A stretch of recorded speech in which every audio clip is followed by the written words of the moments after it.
Qua c'è un vicario del Dio Onnipotente, c'è un vicario del vicario, e per ultimo c'è un vicereggente, vicario del vicario del vicario.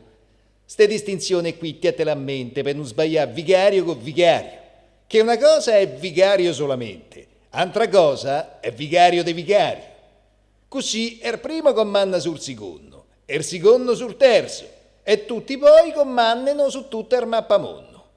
Tira adesso le somme come vuoi, smuovi il pancotto e troverai nel fondo che chi ubbidisce siamo sempre noi.